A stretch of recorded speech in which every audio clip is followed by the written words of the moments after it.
play a little game of I told you so. If you listened to me last week and you played Green Ellis over Ridley, you probably won.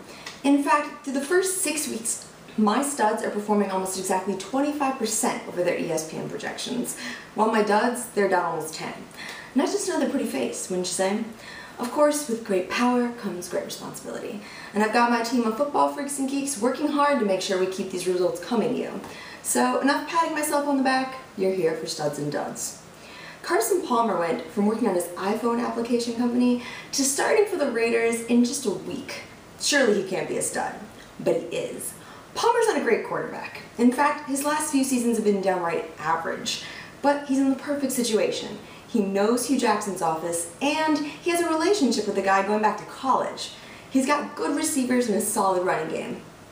Wait, doesn't this sound a lot like what the Colts were trying to sell us on Kerry Collins? Don't worry about that. The difference is the Raiders' offense isn't based on reads, but routes. Palmer can still throw the deep ball, and he can certainly hand the ball off to Darren McFadden.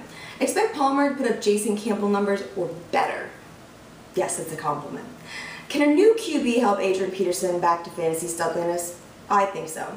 Ponder has enough of an arm to keep Green Bay from stacking the box against him, so there's that.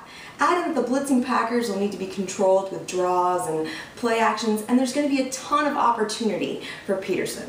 I'm not expecting a huge night, but it should add up to some nice fantasy points. 20 carries, another 5 receptions, and about 100 yards, and a TD. There's enough upside there, breaking off a big run or scoring a couple extra times, that you have to start Peterson. I mean, you drafted him in the first round, so there's really no better option in your roster, is there? He'll be worth it this week. Trust me. Last week I told you to stay away from Tim Tebow. This is your reminder. Maybe he has a decent enough time against the lowly Dolphins, but he's not a back-to-back dud. Instead, I'm going to wave you off the returning Antonio Gates. You know what he needs? A healthy foot, and while he's got a chance to play, that foot is still a problem. You know what Gates doesn't need? A big Bart Scott hit as he goes up for the ball. But that's exactly what he's going to get from a guy who has the cojones to pick up an official's flag and throw it himself. Gates could be a useful fantasy tight end if he can stay healthy, but that's a big if, and useful isn't what you drafted him for. 2 studs, 1 dud.